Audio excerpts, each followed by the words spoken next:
from across campus, all with different roles, all with different experiences of podcasting. And they'll be able to provide some really good sort of different perspectives and some guidance for you, for people who haven't done podcasting before or are considering it. So we've got Professor Antonio Martinez-Arboleda today. We've also got External Communications and Campaigns Manager Kersti Mitchell. And we've got Josie Batley, who's joining us from the Helix team as well. And I'll introduce them a bit more before their sections of the presentation. So in terms of the structure of today, we'll soon hear from Antonio all about researcher podcasting. We'll be followed by Kersti, who will be speaking about the How to Fix podcast series she was involved in. We've also got then Josie talking about the Helix Centre and the facilities available to staff and students on campus as well. So what we will do now is we will start with, as I said, Antonio. So welcome, Antonio. Antonio is a professor in the School of Languages, Cultures and Society, and he is very experienced in terms of podcasting. We've got lots of experience, a wealth of experience in open educational resources and particularly student podcasting, amongst many other things. He's also the senior lead of the Knowledge Equity Network and the university's academic lead for open educational practice. So without further ado, I'm going to pass over to you, Antonio. Thank you so much, Jenny, and thank you very much to the library and all the colleagues who are doing such a fantastic job with open educational resources and open education, because even though today's event is about research podcasting and research visibility with podcasting, there is also always an educational element in everything that we do when we engage with the general public, the audiences that we are targeting. So I'm going to, by the way, this is one of the images that I have from a workshop that I gave some years ago, just when artificial intelligence started to kick in. Yeah, I hope you like the images. They are produced with Dream by Wombo. So yes. First of all, I want to make some clarifications for the framing of my part of the session. We have podcasting as a research visibility tool, okay? And that's a very legitimate title, and I like it. But we need to think that visibility is just one of the steps towards a wider goal of engagement and real impact, transformation with our research in people's lives. So I look at podcasts also, as an instrument, not just to visibility, but enhance engagement and social transformation, as you will see. So my approach is the approach of academic literacies. Yeah. So academic literacy is a critical approach to understanding academic writing, academic communication, academic production that looks beyond just a set of technical skills, how to write, how to produce something. Yeah, that's important, but there is more to it. It's about reflecting on what we produce, the knowledge that we produce, considering identities, social identities, considering professional practices, etc. So it's not just about doing a good podcast, it's understanding why podcast is important. So I asked Dream by Wombo this prompt. It said, please create an image with a written text in paper in a prominent pedestal representing that academic writing in articles, the research outputs, is the greatest literary genre. Yeah. And these are images that Dream by Wombo produced. And then I went and said, now I need an academic with a microphone and other people representing that university civic engagement with communities is a great way to educate and foster empowerment in society. Yeah, and look at the images that it produced. So what I'm trying to say here is that we need to understand that the idea of critical literacies, somehow we are what we eat, so we are what we write. Our professional practices, what we do, are shaped by our values and identities and other, actual and imagined constraints and aspirations.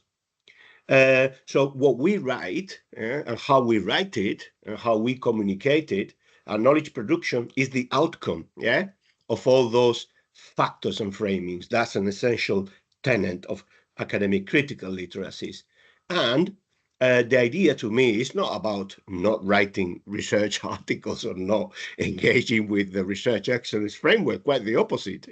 We need to research and it's our bread and butter, but we need to enrich our research activities by giving a greater dimension to other framings that favor, that promote things like expressive freedom, inclusiveness, knowledge equity, etc. And all this came about to me professionally when I started with a project now like 14 years ago called Open Lives.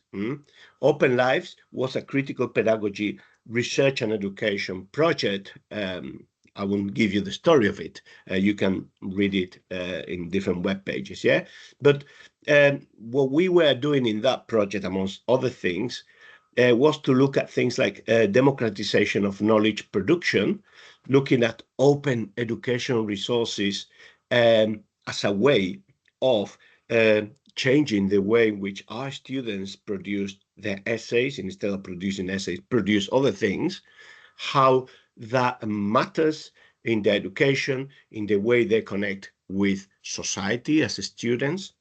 So basically, we question the traditional ways of academic knowledge construction, and we engage with enriching knowledge construction socially. And in our case, interviews with people who were somehow related to our research, and podcasting was one of the ways to try to transform what we do. So remember, when we look at research visibility, we need to do it with intent, with social intent, It's about doing other things, It's about promoting knowledge equity, democratization of knowledge production. It's about engaging with questions of open science, open research.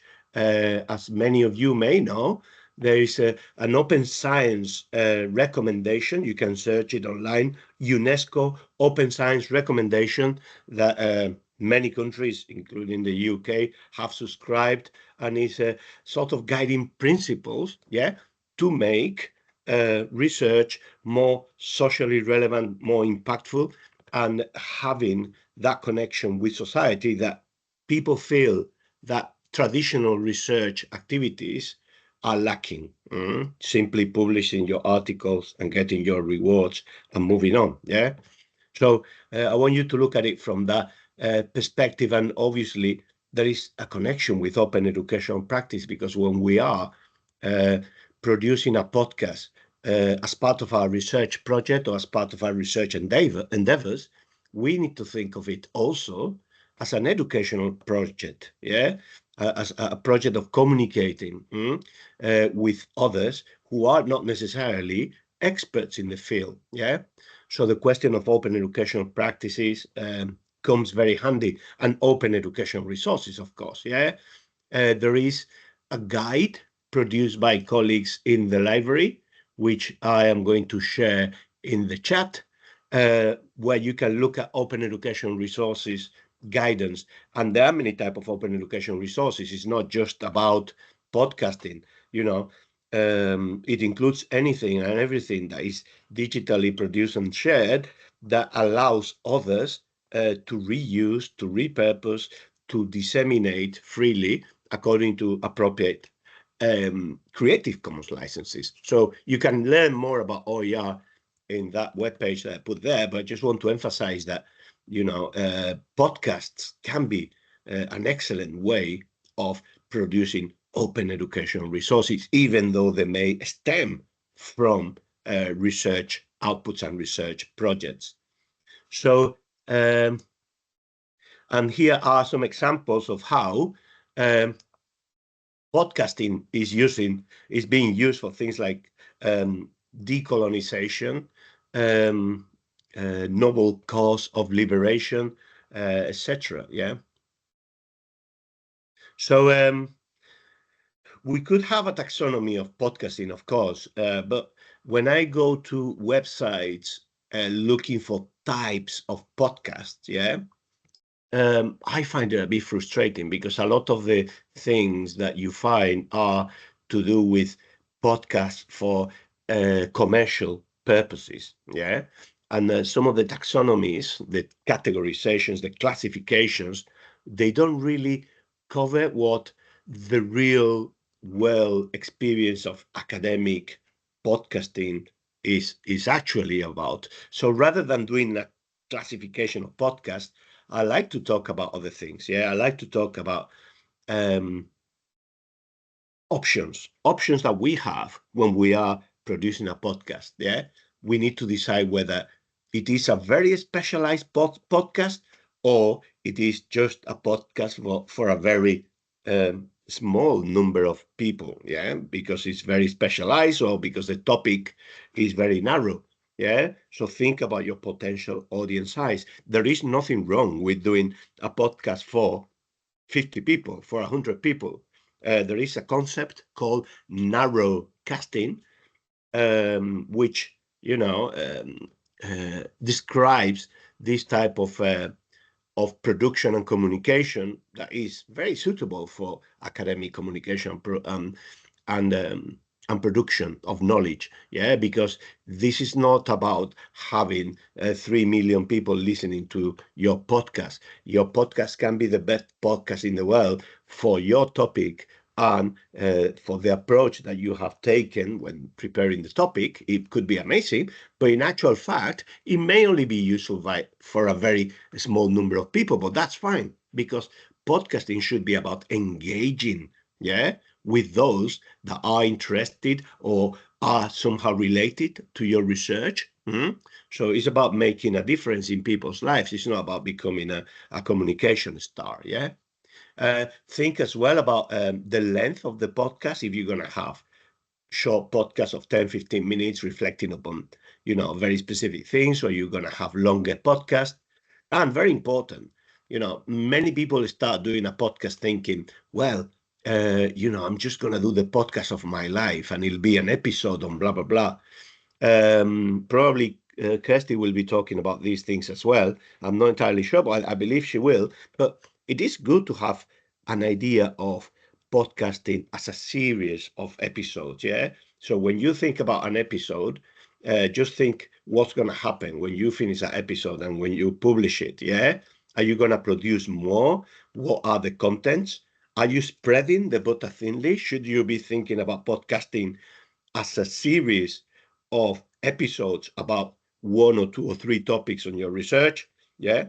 I would advise to, when you want to do a podcast, to think, is it just one episode or should this be a series, yeah, that is going to run through, let's say, 5 episodes, or is it going to be something monthly? Yeah, think about it in the bigger picture. Yeah. And then there are different things to look at. Yeah. So rather than looking at types of podcasts, yeah, let's look at different ways of approaching podcasting. Is it a podcast that will require a lot of preparation and planning? Yeah. Is it a podcast that is scripted that you're going to be reading out, or is it spontaneous?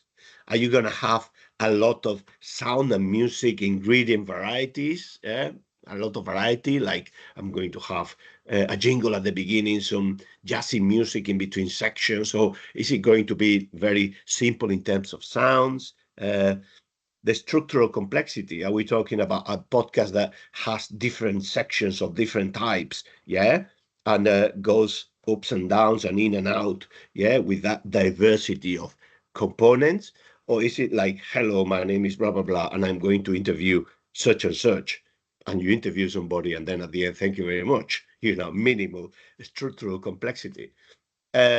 Voice ingredients, yeah, are you going to have different people? Are you going to have testimonies? Are you going to have and level of technical editing skill as well, because that is when you are a beginner particularly, you don't want to be doing things that require a lot of technical editing skill. So I would suggest that you can do something with very low level of technical editing skills at the bottom that is perfectly decent and professional. We have tools. Soundtrap, for instance, is being experimented, but we also have Audacity.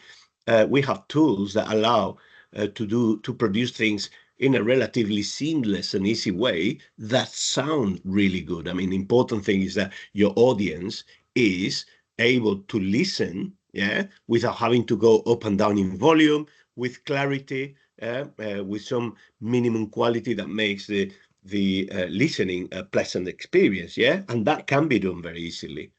And then other things you need to discuss depending on your resources, etc. I would say that if you are, for instance, doing an interview or a round table, it cannot be scripted, for instance. Interviews and roundtables are ideal for beginners, because you have people who know about the stuff. You have a set of questions that you can modify or update according to how the interview is going, and or the roundtable, and they require some preparation and planning, but not scripted. Whereas if you decide I'm going to go solo and I'm going to talk to the world, perhaps you will need higher level of scripting. So important questions to consider. Think about podcasting as a genre, that you take possession of. So you learn from other podcasts, you learn from other people, you listen and read things about podcasting and analyze it, but you are, shaping that genre with your own expressive freedom and your own creativity, Think about how to script, whether you have a soft script with some elements defining the structure of what the podcast is going to be saying or touching upon, or whether you are actually building something more literary that requires that crafting. Research ethics, very important. If you're interviewing a colleague or an expert, or you're interviewing people who you want to bring to your podcast, it's fine. Just make sure that they know what they are going to do in the podcast. Keep a paper trail of some sort, with emails about, I'd like to invite you to this podcast. We're going to be talking about this. Do you have questions? This is what we will be talking about, blah, blah, blah. And make sure that people know what they are doing. Of course, if any of those people in your podcast are part of your research as such, and they are generating research data, then you have to think carefully about the research ethics of all that. So two different things. One thing is interviewing a colleague or an expert, and the other one is using interviews that are for research data production. That needs strong research ethics. We do it with our students. Our students produce a podcast with interviews that come from a research project, but that requires specific ethics processes that we can discuss later. And narrowcasting, I mentioned it, it's wrong to try to become a star of podcasting by simply looking for effect. It's about engaging with specific people that are interested in your topic, people that you're going to change, help to transform their lives with your research in many different ways, educationally, personally, socially. Think about your audience. So we have a true or false and why VBox, okay? So now I'm going to stop sharing here and move into a poll. Stop presenting, and sharing, Let's see how good I am at this. So this is the VBox poll. I'm going to open it, and you can answer anonymously and say yes, no, why, okay? So I'm going to reopen the poll. Jenny should have shared the link for this, Jenny, is that correct? Yes, Stuart's just popped it into the chat. Yeah. Fantastic. A podcast can be like a traditional written scholarly output, but read aloud with appropriate intonation and diction. Yes, no, why? Just thinking. It's a way of reflecting upon podcasting, really. No, it's more than that, of course. Yeah, good. Somebody can elaborate a little bit more while I grab my coffee?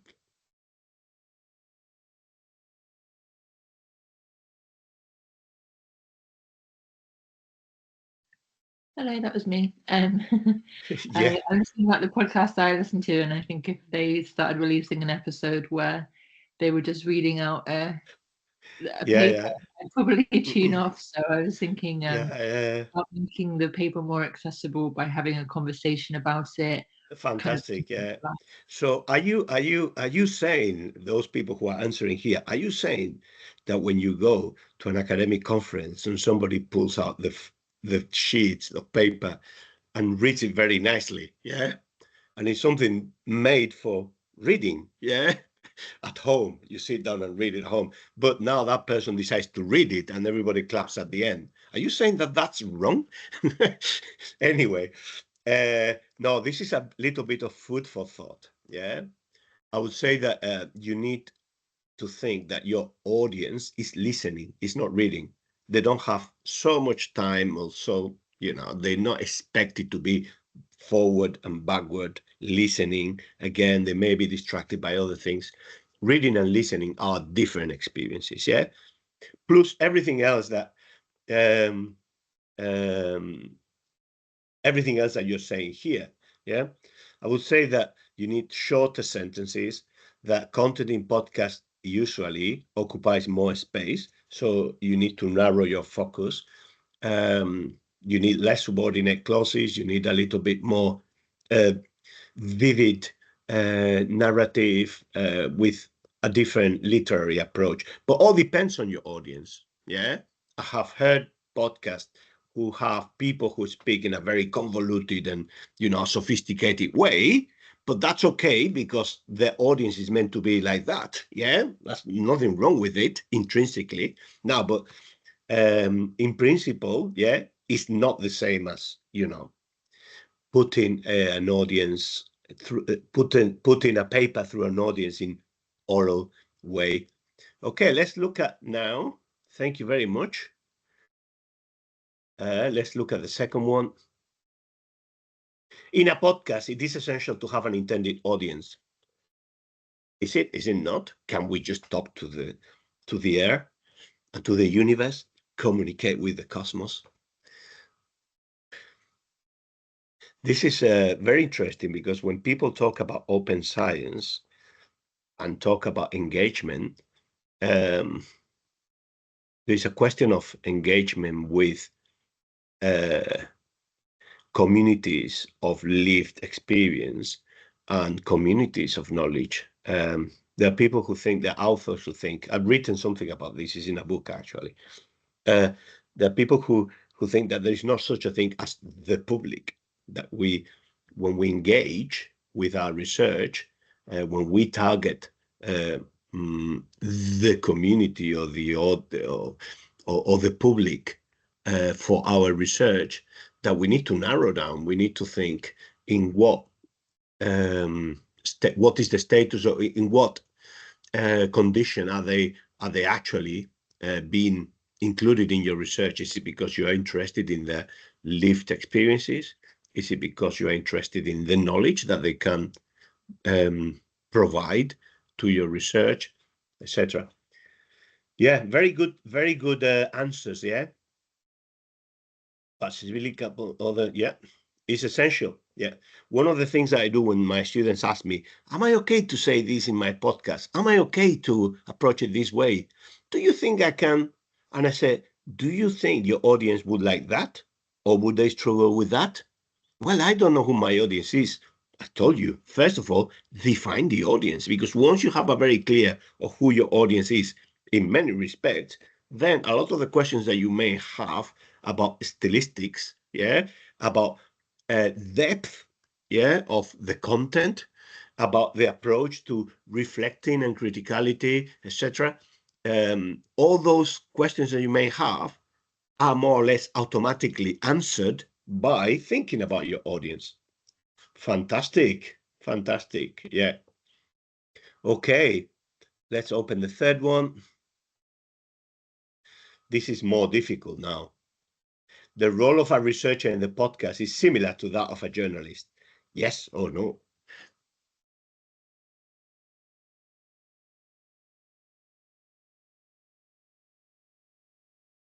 How am I doing for time, Jenny? Am I supposed to be finishing soon? In about 6 minutes, but okay. If it's a couple more minutes over, don't worry too much. Okay, no, I'll be fast. Okay, common questions about this, because sometimes we learn about podcasting by listening to journalists doing great podcasting. But is it our role the same as the role of a podcaster who is a journalist? And then there is this content, very fashionable content of concept of content producer. I am a content producer. Is a way of saying I'm not a journalist, but I have this possibility, this affordance of actually sharing whatever I want in the waves. Yeah. No, a journalist completely independent. Oh, I disagree with that. Sorry.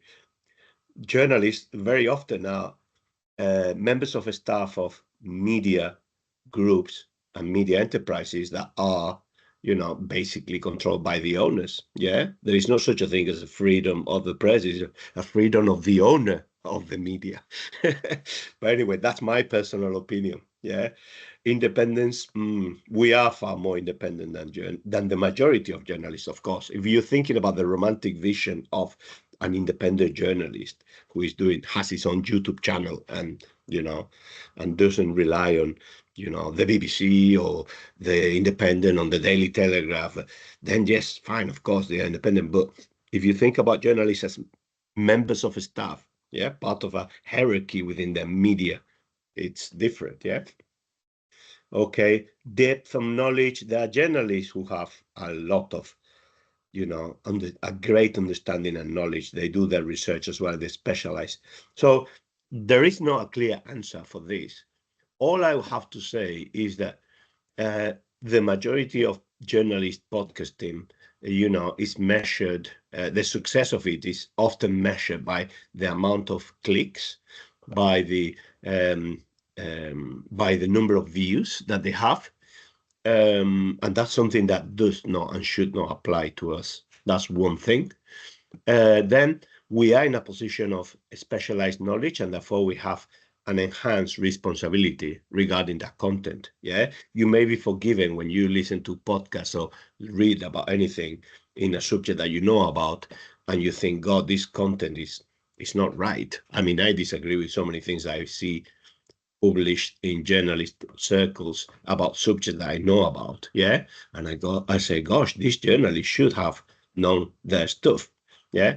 We are in a different position of responsibility with society. Okay. And thank you so much for your engagement. You've been a fantastic audience. Yeah. So I like to think about the metaphor of cooking. Yeah. You're a chef or a group of chefs cooking a podcast. Is it a single host, a single chef podcast, or do you have other people helping you? Is there a team of researchers that are creating as a team? That requires greater degree of crafting and coordination.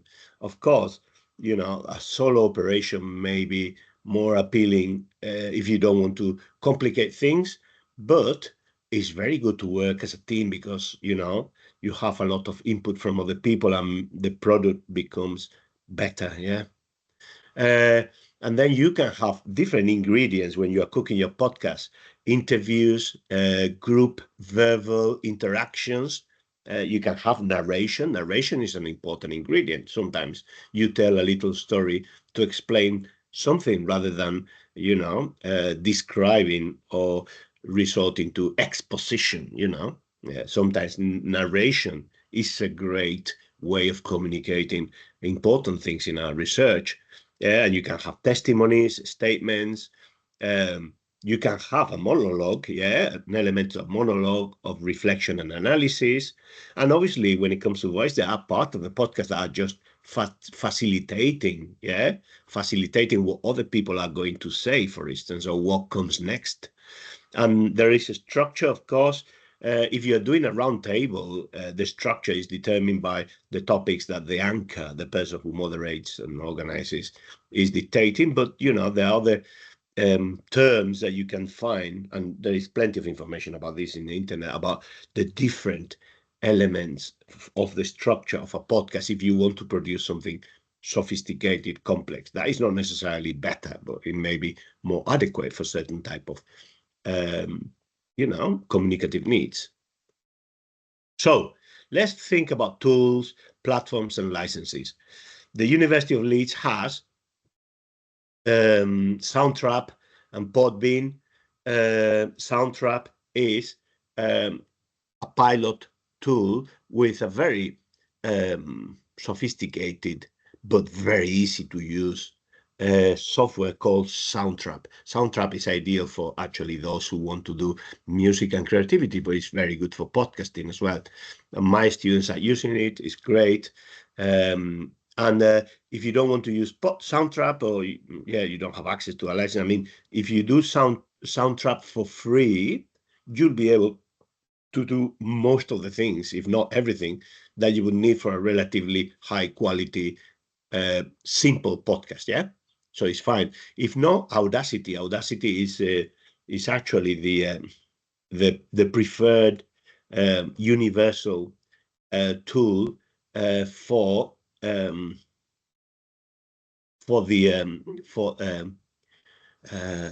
everybody, really, for professionals, for our university as well. It's open source. It's fantastic. It's more difficult to use because it has a lot of options that people don't understand unless they are professionals into it, But, the very simple things that you need to do, they are great with Audacity. Jenny, do you mind if I, because I have seen that there is a little bit more, on the slides. I have a slide here that is like that, but it has a little bit more content. I have forgotten to tell you, sorry. So I'm sharing it now. So it's okay. It's exactly the same, but it's slightly better. Yeah. Can you see it now? The podcast, the Podbean and the podcast. Yeah. So yes, Soundtrap, the free account, does the job. Audacity is open source, is universally free. Soundtrap is far more user-friendly. The free account will do the job, but the university has got accounts that you can request, for usage if you want to experiment with something more sophisticated. And then we have Podbean, and Podbean is a service to the University of Leeds community. It's not an institutional channel. You can request Podbean from IT service, and Podbean allows you to put your podcast automatically. Once it's in Podbean, it goes automatically to a lot of different channels, for wider dissemination. It's a great tool, because you don't just put the podcast in YouTube or in SoundCloud or any other free platforms. It is directed to things like Spotify automatically. I recommend Podbean. So there is a link here that I will put in the chat in a minute. There is a podcasting guide for students. I believe that you are researchers, postgraduate students. There is another one for staff, but they are very similar. I'm going to share this link. And then in the library website, which I'm also going to share, you have information about different Creative Commons licenses if you want to use it. And I'm going to share as well this link with training. So one of them is for tomorrow, it's still open. The other one is for next week.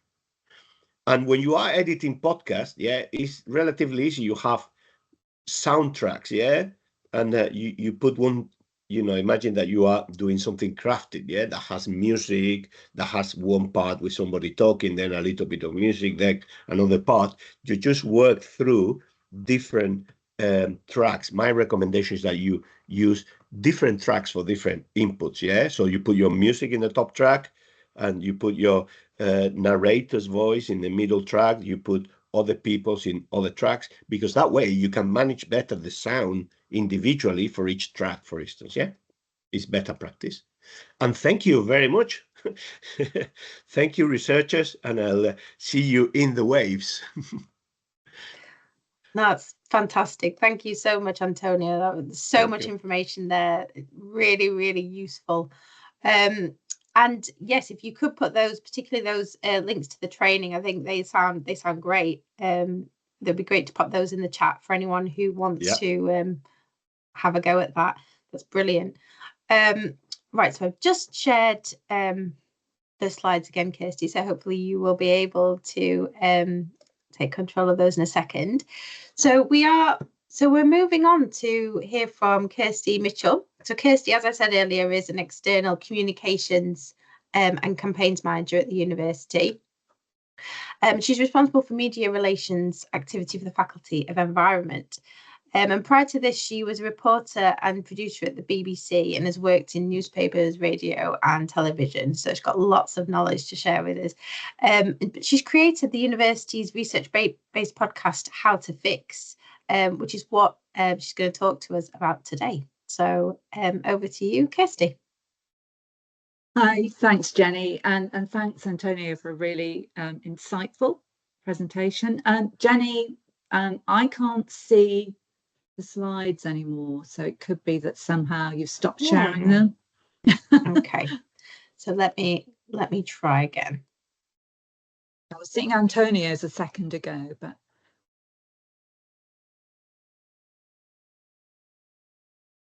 can you see those now? yeah, it's let me see if I can take control. Yeah, that looks better. Let me just move on. So that's me. Hello. I should say, full disclosure, I am a former journalist, Antonio. I worked for the BBC for 27 years, so yeah, so I sort of come at it from that perspective. But yeah, really interesting talk, Antonio. And I'm hoping that I can pick up on some of the themes that you talked about just now. So, for instance, knowing who your audience is and thinking about those production techniques that will make people want to listen. But okay, so I have overall editorial control of a podcast called How to Fix. Some of you may have heard of it, maybe not, but it is a good case study, I think, to follow on from what Antonio has just been saying. So for those of you who don't know what it is, let's just have a little listen to our trailer and you might learn something about the podcast and what we're trying to do.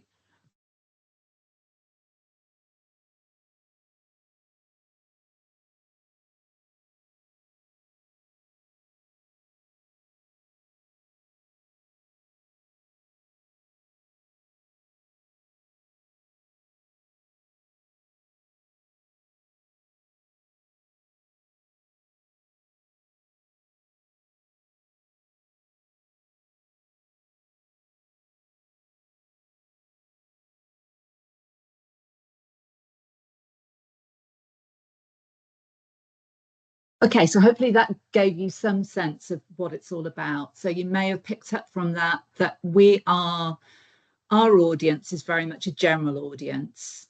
And how did this all begin? Well, it began about 2-3 years ago, when I was newly appointed to a job as then it was media relations manager in the press office at the University of Leeds. And I'd only been there a month or so when it began to dawn on me just the amazing breadth of research that was going on our campus. But not only that, it became apparent to me as well that there were lots of overlaps. So lots of different researchers looking at the same subject, but from a slightly different angle.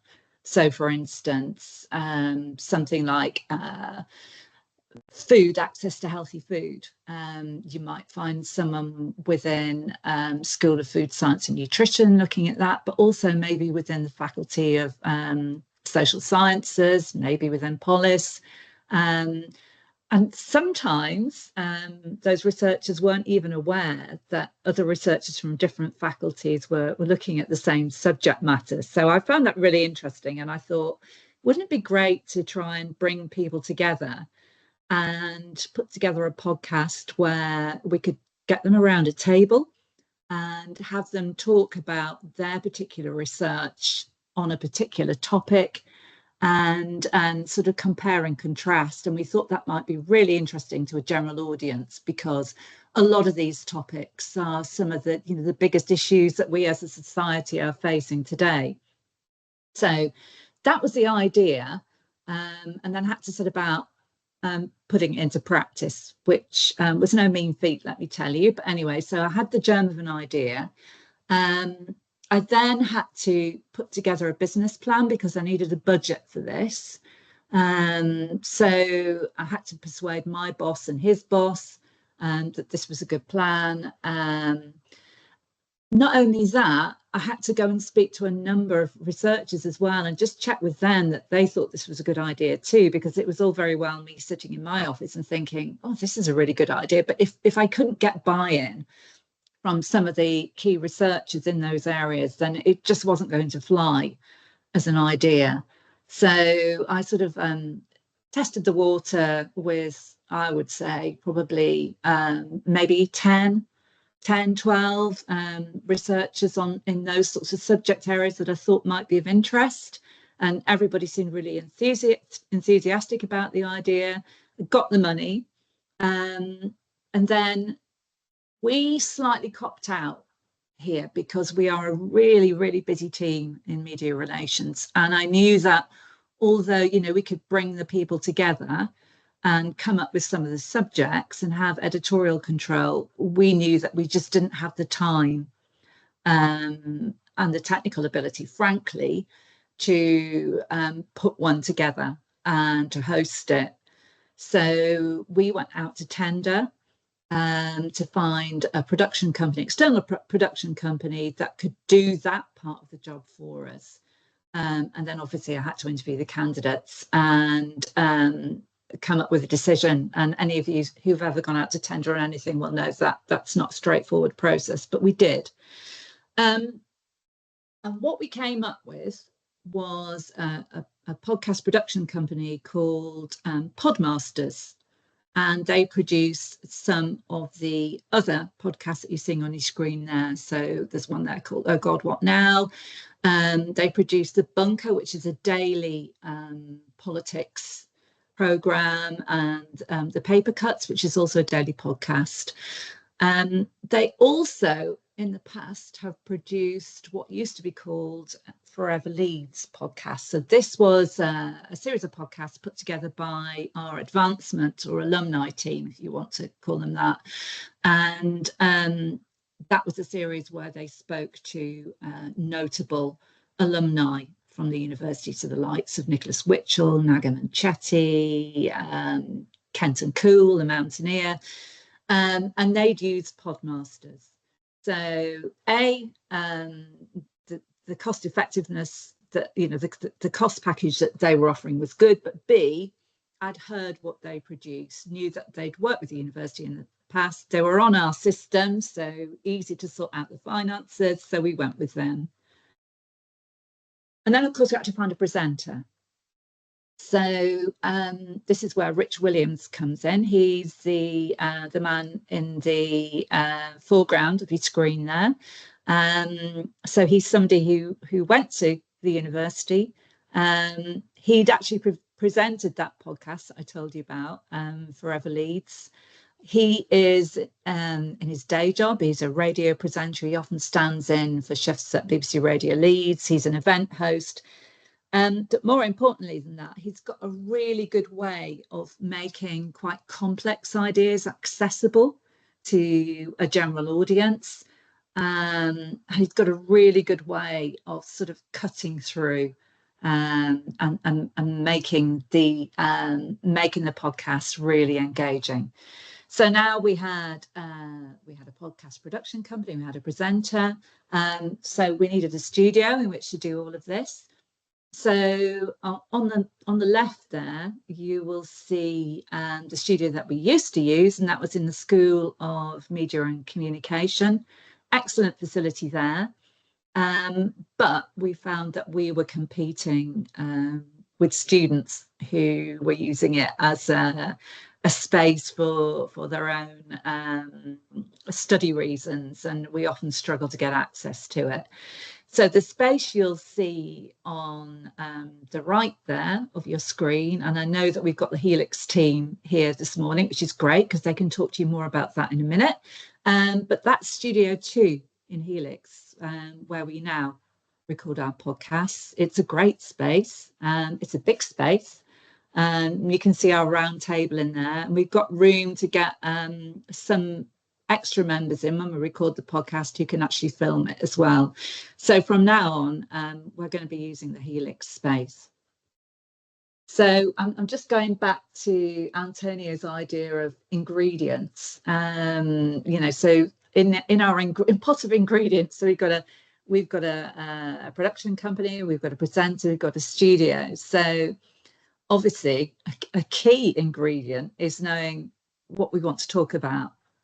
So when I set this whole thing up back in 2022, I was really keen that our podcast, our How to Fix podcast series, should really shine a spotlight on the incredible and often world-leading and groundbreaking research that goes on at the university. But I also wanted to make people aware of the interdisciplinarity of our research, which I referred to a few moments ago, the fact that, we've got many different faculties and schools all looking at these really big topics that, are affecting our society as a whole. It needed to be something that was topical, clearly. We needed it to be subjects that would be relevant to most people. The subjects needed to be evergreen, and by that I mean not necessarily a subject that's kind of relevant for now, but this time next year might not be relevant. So I think all of the subjects that we've covered continue to be relevant. And this has another advantage in that we can keep going back to that content and we can keep pushing it out again. So for instance, on World Cancer Day, we pushed out our podcast about cancer research again. There's an annual Clean Air Day. So how do we clean up our air? That podcast, that goes out on social channels and hopefully we pick up more listeners. But also it needed to be something that lends itself to a panel discussion, and something that would lend itself to people coming at it from different angles. It's no good if your roundtable discussion is going to be 3 people all saying the same thing. So, and then of course we needed to think about, well, who should we talk to then in that case? So the image you're seeing there was the podcast that we did about violence against women and girls. So you'll see Dr. Anna Barker there from the School of Law, who's done a lot of research about safety for women and girls in our parks and green spaces. And then we've got Alison Lowe, the Deputy Mayor for Policing and Crime here in West Yorkshire, was part of that podcast.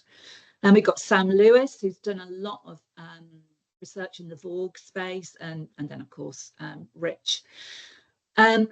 So it's important. It was important to us to have academics from a range of schools and faculties in each of the episodes, and panelists who were adept at translating their research to a general audience, which is sometimes easier said than done. And we wanted researchers who were leading their field. Obviously, we wanted diversity in our podcasts. We wanted people from a range of different communities, a range of genders. And then the last one sounds easy, but I'll come to that in a minute, is easier said than done, available and willing. So everybody's willing, but are they available? And that has actually been one of the greatest challenges. On your screen then, you'll see all of the episodes that we've produced so far. I'm quite proud of this list. I think there's pretty much something for everyone there, but I would also argue that not only is there something for everyone, but I would say that all of the episodes in that list are pretty much relevant to all of us in some way. Who doesn't know somebody who has had cancer? Who doesn't think about, you know, what they eat and how they can eat sustainably? Who doesn't care about the cost of healthy food or how we stop violence against women? So that is the list so far. So what I would also say is that as well as coming up with a really good podcast, which has all those ingredients that Antonio talked about. So for instance, we don't have a script. As Antonio said, with a roundtable discussion, it doesn't really lend itself to a script. So we tend to talk about a direction of travel. So we have a sort of almost like a running order. So we know the structure and who we're going to speak to about what particular things, but there's no script. We have audio inserts. I think Antonio mentioned those. So each of those, in fact, let me go back. I've got a little bit ahead of myself, perhaps there. So for each of those subject matters, we'll have a little sort of audio insert which sets up that topic. So that might be a vox pop. I think probably you know what a vox pop is, but in case you don't, it's where you go out and interview lots of people and ask them for their opinions. Or we might use archival news material to set up a subject, or just sounds, you know. In the one about how do we build a future where we don't need to own a car, we had lots of sort of really nice soundscapes with sort of cars and buses, all of which, you know, helps keep the listener engaged. And we do have a formula as well for each of our episodes. So the how to fix theme is kind of followed right through to the end. So we have our discussion, but at the end, Rich will turn to each of the panel and will say, okay, so if you could wake up tomorrow morning and wave a magic wand, what would be the one thing that you could do to move the dial to try and change things so that, you know, this particular subject that you're interested in, we could be in a better place. So we do have that formula, and that is followed through in every episode. And it's really interesting watching the researchers tear their hair out trying to come up with that one thing, because often it's more nuanced than that, but we are quite strict on this. So that's sort of our ingredients list. But as important as the podcast itself is thinking about the way that you're going to promote it. Unless, of course, you're, you know, Antonio talked about narrowcasting. Maybe that's less important. If you're narrowcasting to 50 or 100 people, maybe just an email or a newsletter will do. But we wanted to cast our net a bit wider than that. So what you're looking at there is, I don't know if any of you can remember the old For Staff website, which used to exist. It's now been replaced by the intranet. But one of the first things I did to promote the first series of the podcast was to write a feature for the For Staff site, because at the end of the day, we have many, many thousands of people who work for the university. What better audience could there be to start with than the people who work for us? So that was one way that we promoted it. And then we put together something called an audiogram for social media. So for those who don't know what that is, it's an audio clip, a teaser of, you know, perhaps a very interesting section of the podcast that might sort of draw people in and want them to hear more. And as you'll see on your screen there, we use an image, and then when you play them, the waveform moves there, and you can hear the sort of little audio teasers. And they work quite well and encourage people to sort of click through and listen to the podcast. So we use those quite effectively on Twitter, as you can see there, although you'll know we're not on Twitter anymore, we're on Blue Sky, but we'll be doing that on Blue Sky from now on. And then more recently, we decided that it would be a good idea to start filming the podcasts for social media video clips. and we found that these work really well, and actually there's a better click-through rate with these. So I'll just play you one here.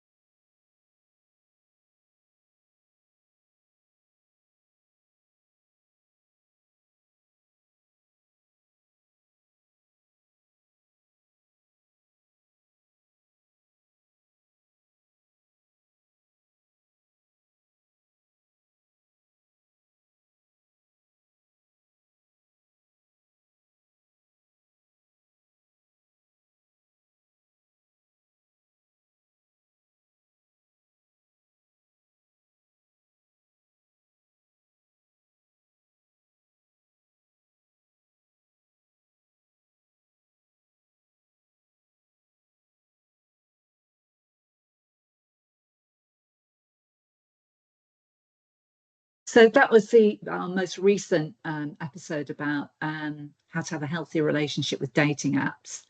And we use those video clips on LinkedIn and on Blue Sky. But we also thought this particular subject area would lend itself quite nicely to TikTok. So let me play you this little thing that we did with TikTok.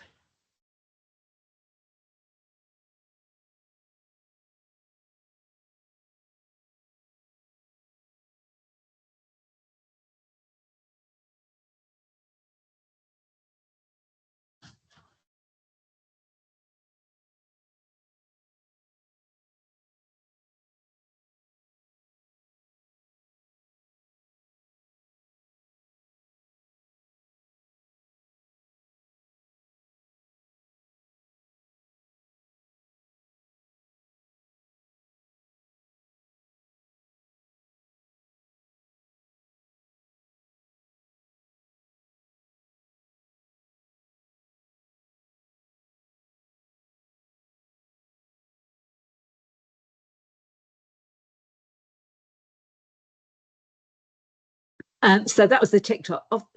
Those of you who use TikTok or follow TikTok will know that you can't directly link through to another site from there. So what we did was we actually we put a little plug for how to fix in the comments underneath. So we got around it that way. What we found has been the most effective for us so far, though, is to tap into the stable of podcasts that Podmaster, our production company, also produce. So we have set up an arrangement with them where we get the host of their podcast called The Bunker to give a verbal trial to how to fix.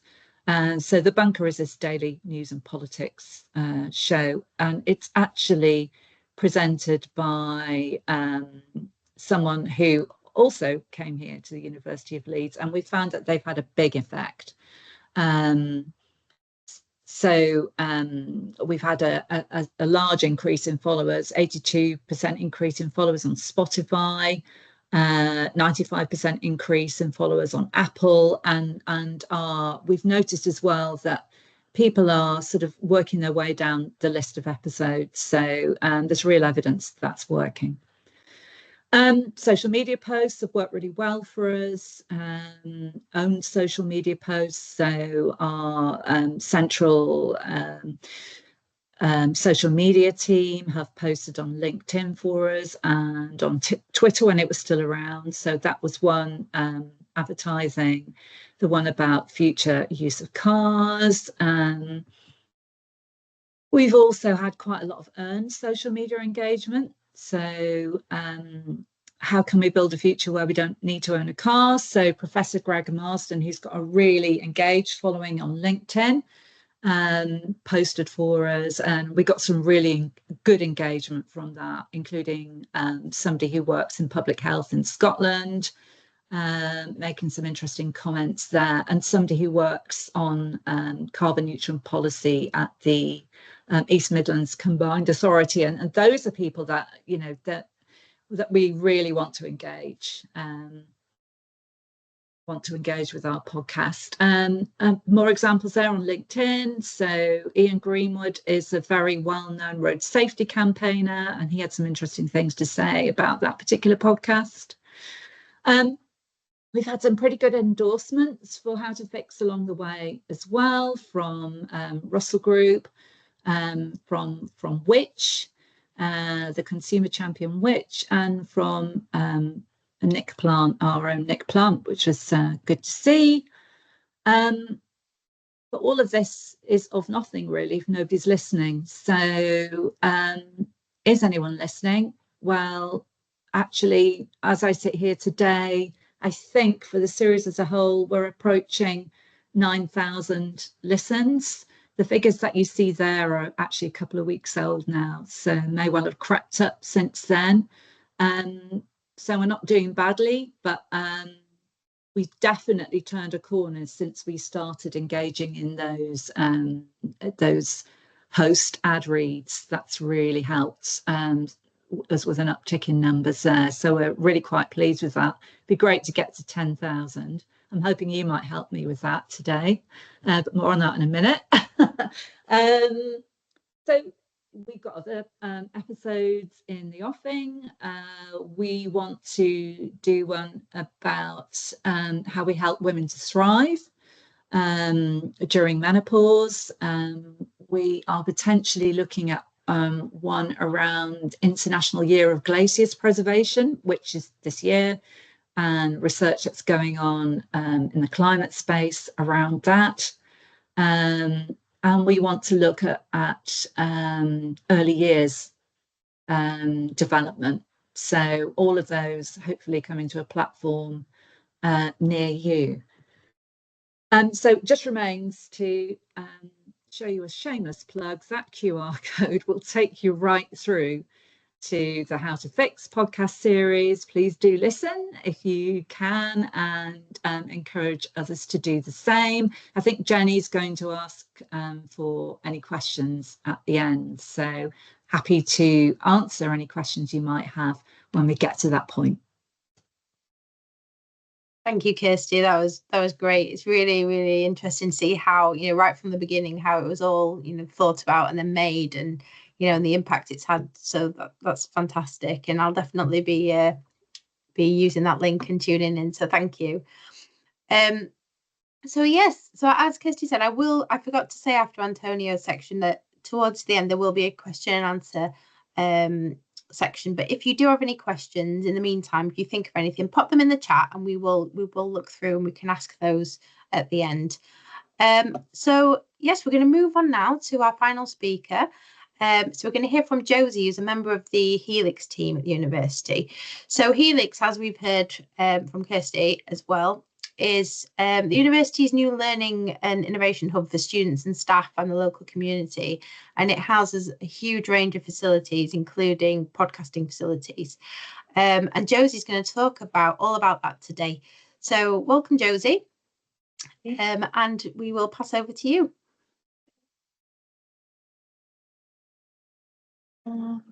Yeah, great. So hi everyone, I'm Josie. I'm currently completing my placement year here at Helix. So I'm just going to talk a bit about the building and the kind of media and podcasting facilities that we have, and a bit of advice about creating your own podcast. So first of all, Helix is a building. It's on campus. It's on level 7 of the EC Stoner building. I think what's kind of unique about it is that we are open to both staff and students from all schools and facilities across campus, and it's actually free to use, the materials and booking out the rooms and equipment. So you can use it for academic reasons, but then also for kind of starting a business, or if you just want to use it for personal reasons, we allow it, because we kind of want to create just a community of people who want to learn and want to explore different areas of innovation and design.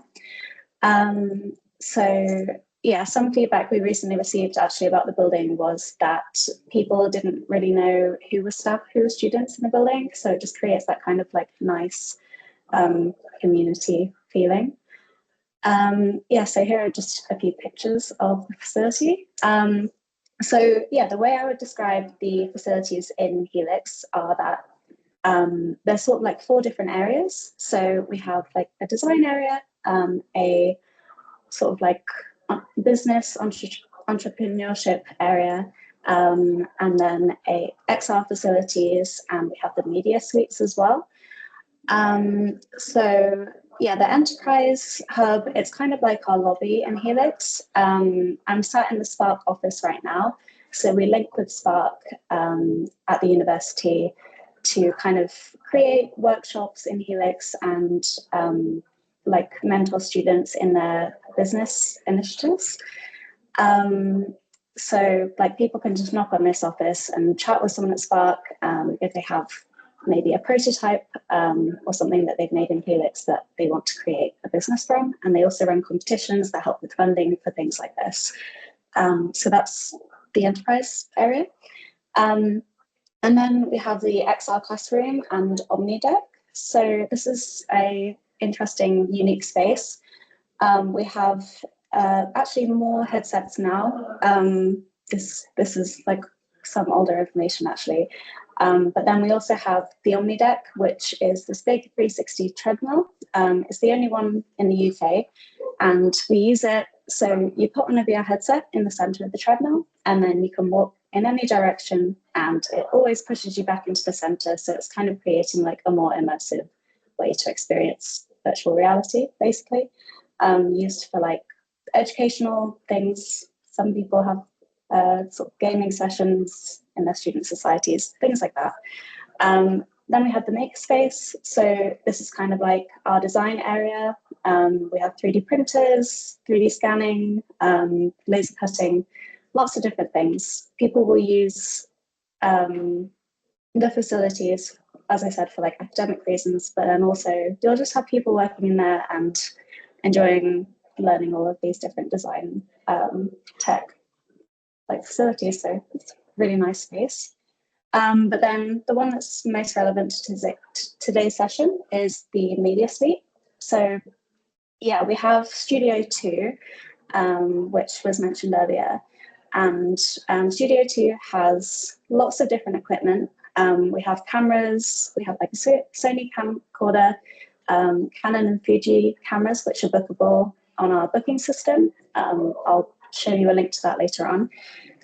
We have lots of microphones, a round table with microphones for you to do like podcasting, video podcasting, and then also like lighting, reflectors, pop-up green screen, all sorts of different interesting stuff that you can use.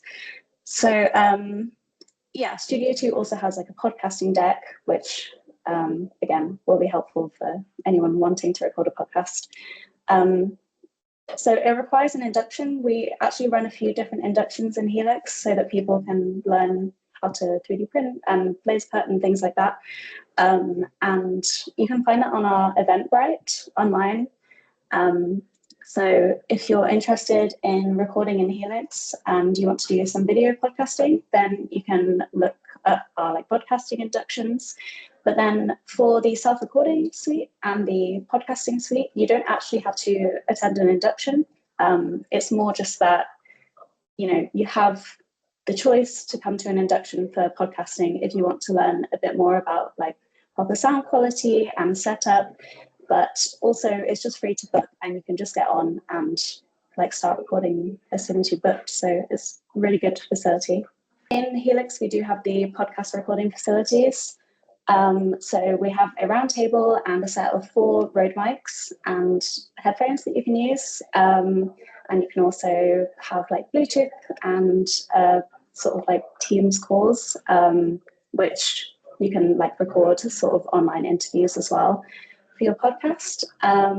So you can either hook kind of this up to a screen or you can just use the SD card, and that's just really easy to use because it means you can plug it into your laptop. I'll talk about some of the podcasters that we have in Helix as well. So we have lots of different people who come to record in Helix. One of them is Eden, who runs Queer Love Stories, and he's an alumni. It's a really successful podcast. So he's recorded all of the episodes in Helix, and now he's on season 2, and he's actually had a lot of different interesting guests, like semi-famous guests. Ella Morgan is one of them. She was the first transgender bride on Married at First Sight UK. So that's like interesting to see how that podcast went from like just an idea to having all these interesting guests on. We have some student podcasts. Yeah, and then we also have Behind Her Success. So this is a society-led podcast. Oh, perfect, nice, thank you. And they are from the Women Leadership Society, and they kind of just share like tips on getting the most out of university, securing a placement, and yeah, so it's really lovely to see how it's used by a lot of different people. Thank you. So then I'll talk a bit about planning the podcast. Antonio talked about some of these points as well earlier. But first of all, when you're approaching recording a podcast, it's good to think about what your goals are, who your target audience is, so that you can understand sort of how long you want the podcast to be, and what kind of, if you want it to be more formal, more informal, maybe if you want a script or not. And the style of podcast will also inform those choices.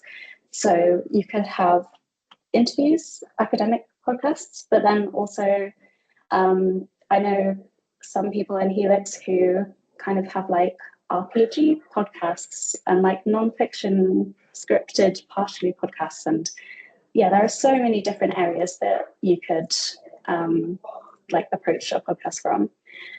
So yeah, also again, this was mentioned a bit, but kind of branding your podcast is really important. So I talked about the Women in Leadership podcast, and this is their like Instagram. It's kind of like a popular TikTok style that they promoted it with, kind of like a short, snappy video with a bit of information about their podcast and like what it's about. So yeah, there's lots of ways you could approach this, creating like cover artwork and thinking about the style of your podcast and where it would be most appropriate to advertise it.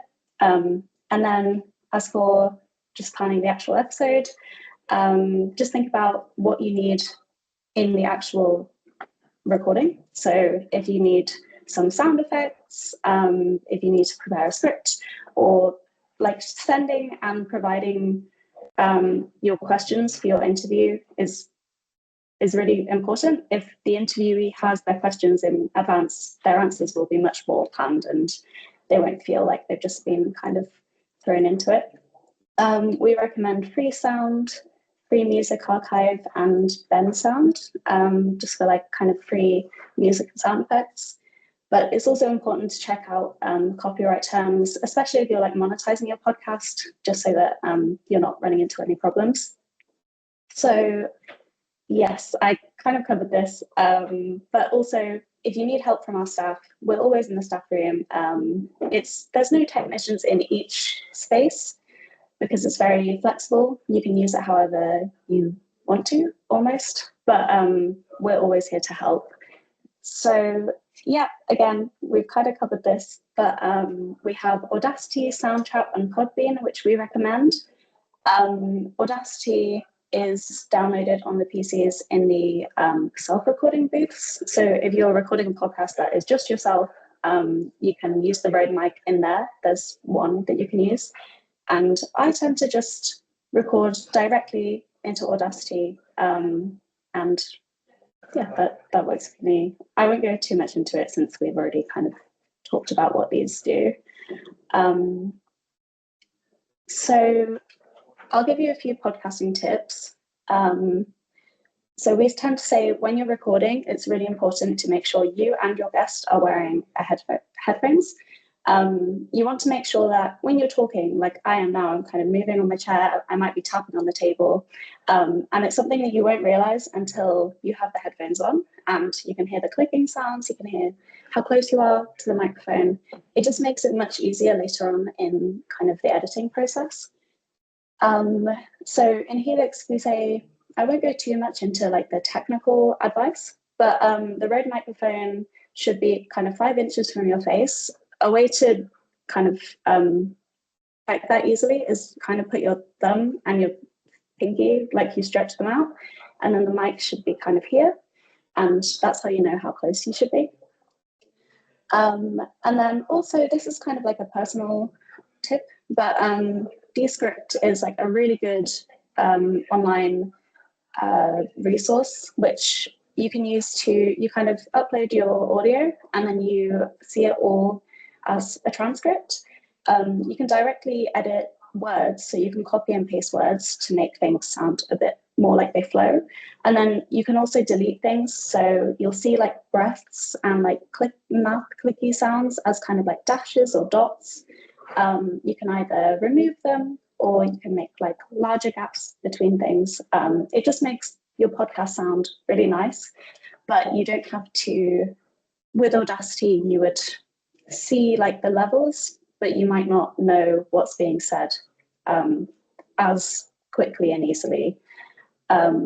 So yeah, I would really recommend using Descript. There are free plans, and the transcript that I talked about is part of that plan.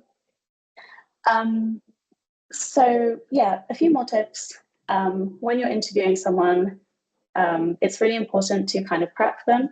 So if you want to make sure that you kind of have a shorter podcast, it's best to kind of give them directions before you start, rather than like sort of directing and editing them as they go along. You don't want to ruin their flow, but also this is kind of like when you're doing an interview back and forth, it's really nice to get them to kind of like reiterate your question, because you might want to just edit them down so that they can have their answer in the podcast, but you don't necessarily have to be asking a long question. And then also, if you want like sound bites that you can advertise with later on, sometimes it's really nice to have your interviewee kind of say the start of the question at the start of their answer, because then later on, maybe on Instagram or wherever you want to promote, you could take part of what they've said and make sure that it makes sense on its own for like advertising reasons. And then for like distributing, there's a lot of people we use like Spotify, Apple Podcasts, and you might want to use like a hosting platform. So those kind of platforms will help you link your marketing across different areas and just kind of like sort of have a nice link between where you're posting and also where you're marketing your podcasts.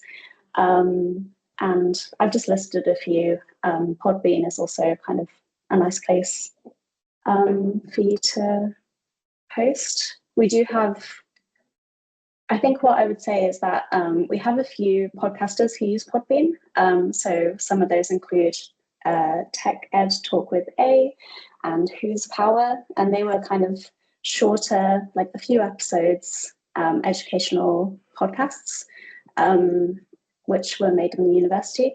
And then also they could link to like Microsoft Forms and things through Podbean. So it kind of created that more like serious tone. But then other podcasts which use Spotify, with Spotify you can comment on a podcast and it kind of creates like a nice community element, but maybe it's a little less serious if you're looking at like creating a quite academic podcast. So it's kind of just good to think about what your tone is, and that will help you understand how to plan and prepare and where to post. So yeah, that's all my advice. I hope we're finishing in okay time. Here's a link to the booking system, which will, you can book out like the rooms and the equipment. And then the Eventbrite is for inductions and workshops if you want to learn more about using the spaces and if you want access to Studio 2. And then we also have our website, we have a SharePoint, and it just lists like all of our equipment, and it has step-by-step guidance of how to use everything. So yeah, thank you everybody. That's my talk. Thank you so much, Josie. That was brilliant. A really good overview of what's available. So thank you really to you and to everyone.